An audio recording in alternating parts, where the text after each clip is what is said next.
Paz do Senhor, Irmandade. Vocês estão bem, gente? Chegamos aí no capítulo 5 do Evangelho de João. Bora orar, vamos orar. Ó, querido Senhor, este é o dia, mais um dia. Nós somos gratos porque o Senhor preparou para nós este dia. Já vivemos tantas coisas até aqui e sabemos que foi por tuas mãos, por tua bondade, por tua misericórdia, pela tua condução que nós chegamos até aqui. Então, continua, Senhor, continua com essa graça e misericórdia abundante sobre nós e nos dá entendimento e discernimento da tua palavra. Faz isso agora conosco. Faz sim, Senhor. Em nome de Jesus. Amém. Bora lá, minha gente. Capítulo 5. Vamos ler. Vamos pelos grifadinhos aqui. A gente já vai lendo e conversando. Bora? Diz assim o texto: Jesus cura um paralítico. Deixa eu puxar mais um pouquinho, que aí a gente já fica com o rodapé aqui que nós vamos usá-lo. Jesus cura um paralítico no tanque de Betesda. Então aqui, Jesus estava ali para uma festa dos judeus. Nós não sabemos que festa é essa, e porque não está escrito o nome da festa. É certo que Jesus passou por João, ele traz 3 Páscoas, então por isso que a gente vê que o ministério de Jesus durou 3 anos, né? Foram 3 Páscoas, mas pelo jeito aqui não é uma Páscoa. Bom, pode ser, mas não parece. Eu li alguns livros sobre o assunto e eles falam que pode ser outras 2 festas. E eles dão os nomes das festas, mas enfim, aqui não está escrito o nome da festa. E ali, quando Jesus chega ali, em Jerusalém, perto da porta das ovelhas, um tanque, tá vendo aqui? Um tanque com 5 entradas ao redor, e o nome do tanque é Betesda, né? Tem algumas traduções que dizem Betsata ou Betsaida, né? Mas para nós, tanque de Betesda. E aí ele continua aqui e ele faz uma referência à letrinha, né, que a gente já viu o que significa. E ele continua dizendo assim: ali costumava ficar um grande número de pessoas doentes, e ali tinham pessoas inválidas, como cegos, mancos, paralíticos. Aqui ele faz menção à letrinha C, que é o versículo que alguns manuscritos trazem, outros não. Diz assim, ó: há manuscritos aqui embaixo, ó, que acrescentam: eles esperavam o movimento das águas, porque de vez em quando descia um anjo do Senhor e agitava a água. O primeiro que entrasse no tanque, depois de agitada a água, era curado de qualquer doença que tivesse. Então eles acreditavam nisso. E por isso aquelas pessoas doentes estavam ali. Muitos eram deixados ali por conta disso. Um dos que estavam ali era paralítico, tá vendo aqui? Paralítico, fazia 38 anos. Bastante tempo, né, que ele era paralítico.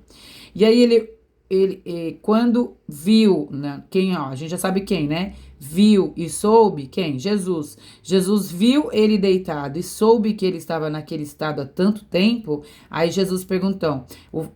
O fato é, Jesus viu e soube. Ou seja, Jesus quis saber a respeito deste homem, né? Tinha uma história ali por trás dele, né? E aí Jesus pergunta para ele assim: você quer ser curado? E o paralítico disse. A resposta do paralítico causa estranheza, porque se alguém pergunta para você: olha, você quer ser curado? Independente da situação, do que você está passando, qual seria a sua resposta? Sim, eu quero ser curado. Mas olha o que ele diz. Jesus diz: você quer ser curado? O paralítico diz: Senhor, não tenho ninguém que me ajude ao entrar no tanque quando a água é agitada. Lembra a história que o anjo descia e se agitasse as águas? O primeiro que entrasse era curado? E aí ele diz assim: não tenho ninguém para me levar a água quando a água é agitada. Enquanto eu estou tentando entrar, outro chega antes de mim. Gente, eu me peguei pensando em como nós fazemos. Pausa. Pausa para água. Nós fazemos exatamente assim, né? Quando a gente está com alguma situação, algum problema, a gente não crê que vai ter uma saída, a gente já começa a se desculpar pelo que os outros estão fazendo. Ele fala, ó, ele joga para os outros o fato de ele estar nessa situação. Ele diz assim, ó: enquanto eu estou tentando entrar, outro chega antes de mim. Sabe o que ele fala assim? Nunca chega a minha vez. Eu imagino nós dizendo assim, né? Bem na minha vez, na hora que ia dar certo, logo na minha vez, aconteceu isso, isso, isso.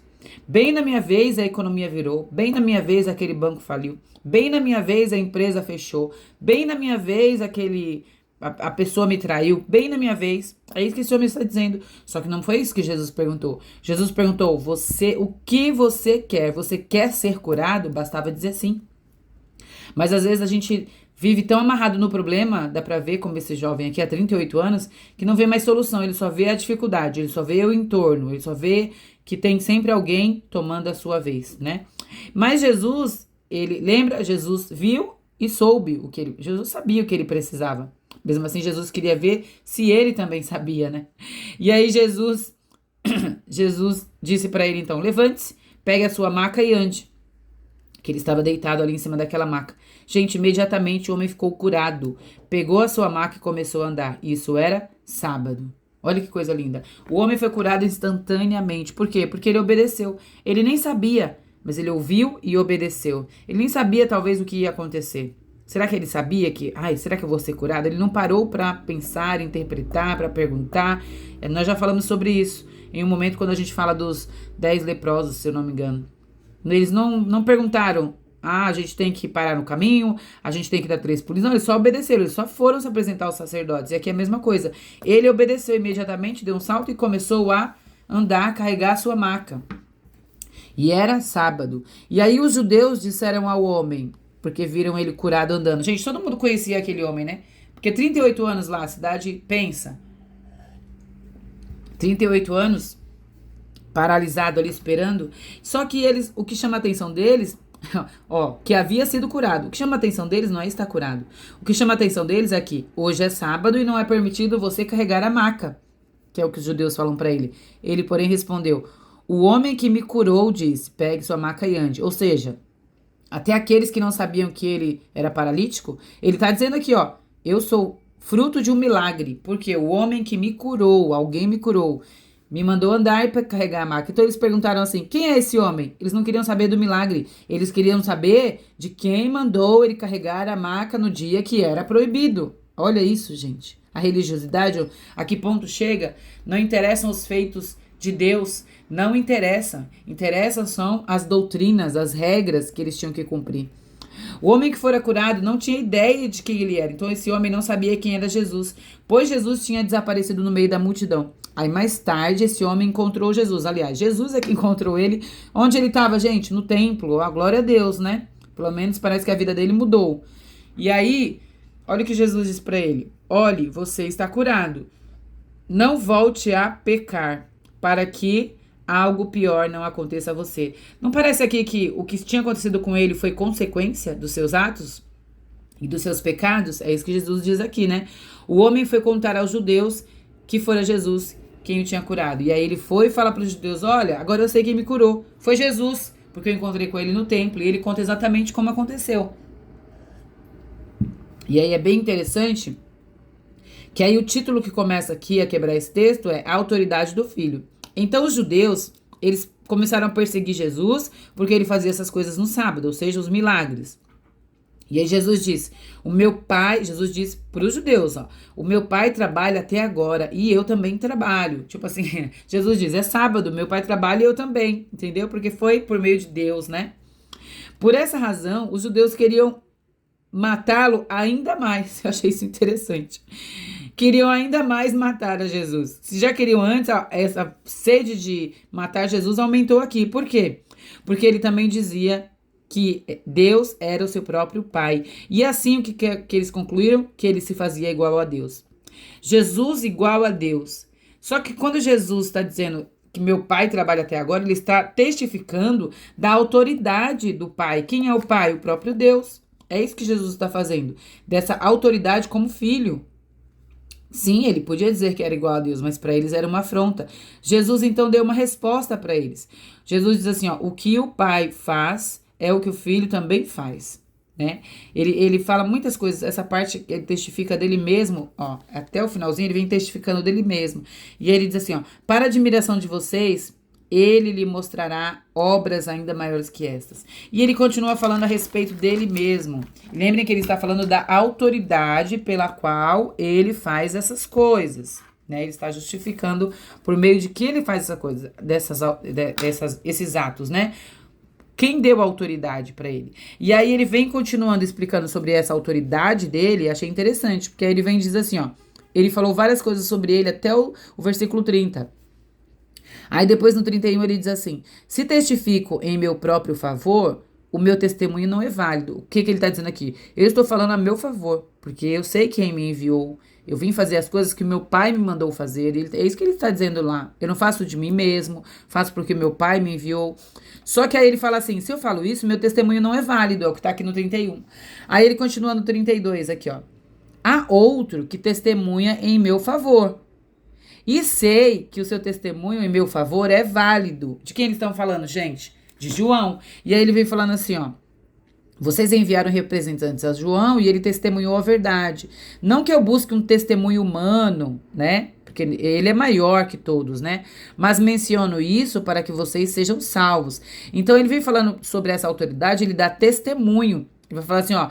Há alguns testemunhos, não somente eu falo de mim mesmo, mas há testemunhos que vocês conhecem e que são válidos e que demonstram como eu faço o que faço e porque eu tenho essa autoridade. Então, o primeiro testemunho que ele diz, que o leva a fazer o que faz, é o testemunho de João, que João testemunhou desta luz, tá vendo? A luz que irradia, e ele próprio é a luz. E ele fala, o testemunho de João é válido.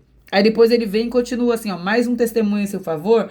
Aí ele vem aqui e fala assim, ó, eu tenho um testemunho maior que o de João. Se o de João era válido, olha o que é maior, a própria obra que o Pai me confiou.